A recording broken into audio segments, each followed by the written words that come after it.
नमस्कार दोस्तों, साल 2025 के श्रावण महीने में पड़ने वाली नागपंचमी पर संपूर्ण जानकारी आपको इस वीडियो में मिलेगी, इसलिए इस वीडियो में आप अंत तक बने रहिएगा।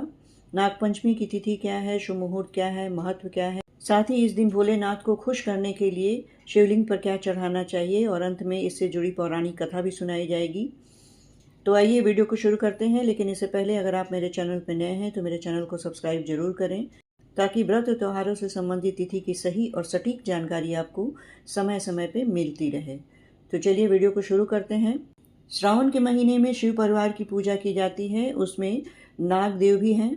नाग देव की पूजा बहुत ही श्रद्धा के साथ की जाती है ताकि मनुष्य जाति पूरे साल नाग देवता के प्रकोप से बच सके। साथ ही इस महीने में मंगला गौरी व्रत, कामिका एकादशी, सावन शिवरात्रि और अमावस्या भी पड़ती है। वैदिक पंचांग के अनुसार सावन माह के शुक्ल पक्ष की पंचमी तिथि 28 जुलाई को देर रात 11:24 पर शुरू होगी, वहीं 30 जुलाई को देर रात 12:46 पर समाप्त होगी। सनातन धर्म में सूर्योदय से तिथि की गणना की जाती है। इस प्रकार 29 जुलाई को नागपंचमी मनाई जाएगी। नागपंचमी की पूजा का समय भी आप जान लें। सावन माह के शुक्ल पक्ष की पंचमी तिथि यानी नाग पंचमी के दिन पूजा के लिए शुभ समय सुबह 5:14 से लेकर सुबह 7:55 तक है। साधक इस दौरान देवों के देव महादेव संग पूजा और साधना कर सकते हैं। नागपंचमी के दिन कुछ शुभ योग का निर्माण भी हो रहा है। ज्योतिषियों की माने तो सावन माह के शुक्ल पक्ष की पंचमी तिथि पर शिव योग का निर्माण हो रहा है। इसके साथ ही रवि योग और शिववास योग का संयोग बन रहा है। इस शुभ अवसर पर भगवान शिव कैलाश पर जगत जननी मां पार्वती के साथ रहेंगे। इस दौरान शिव परिवार संग नाग देवता की पूजा करने से साधक की हर मनोकामना पूरी होती है। साथ ही नाग देवता का आशीर्वाद मिलता है। नागपंचमी पर वल्भ और वालभ करण का निर्माण हो रहा है। इस दिन सर्वप्रथम वल्भ करण का संयोग बनेगा, इसके बाद बालव करण का निर्माण होगा। वहीं सावन माह के शुक्ल पक्ष की पंचमी तिथि पर उत्तरा फाल्गुनी और हस्त नक्षत्र का संयोग भी बन रहा है।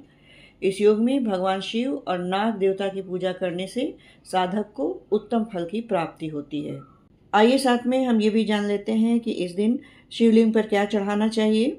नागपंचमी के दिन शिवलिंग पर जल अर्पित करने से भगवान शिव प्रसन्न होते हैं। इस दिन शिवलिंग का जलाभिषेक करना चाहिए।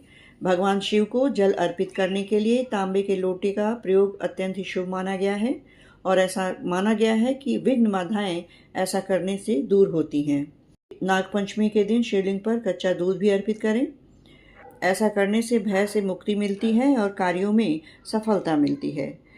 शिवलिंग पर दूध अर्पित करते समय ओम नमः शिवाय मंत्र का जाप करना भी शुभ माना गया है।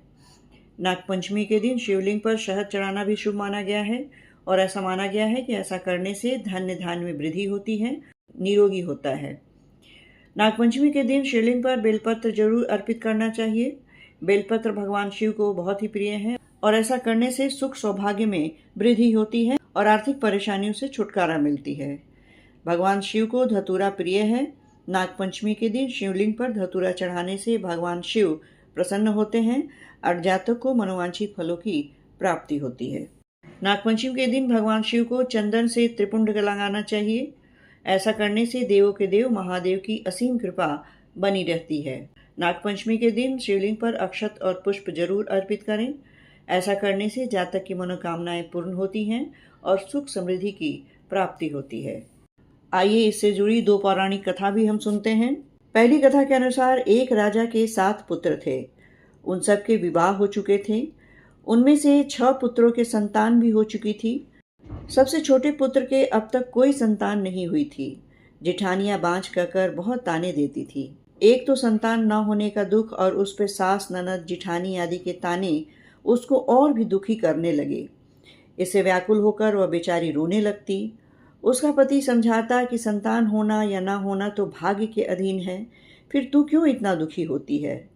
वह कहती, सुनते हो, सब लोग बांझ बांझ कहकर मेरी नाक में दम किए हुए हैं। पति बोला, दुनिया बकती है, बकने दे, मैं तो कुछ नहीं कहता, तू मेरी ओर ध्यान दे और दुख को छोड़कर प्रसन्न रह।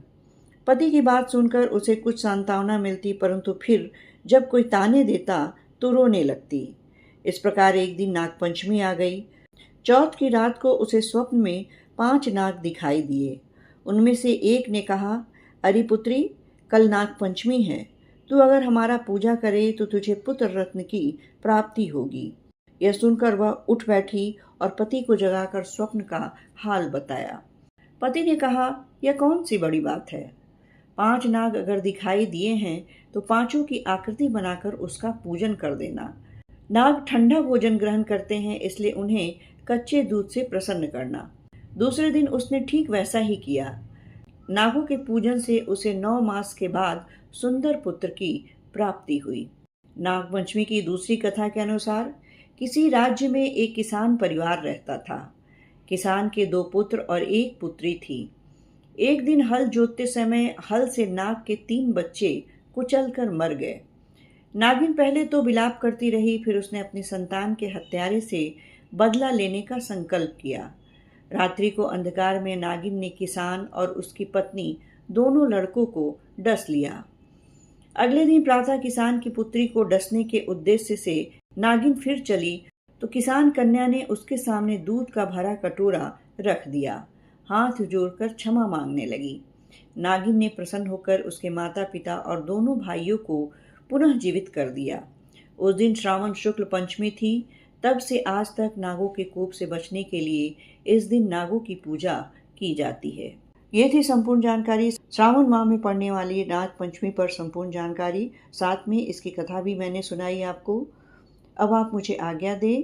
हर हर महादेव।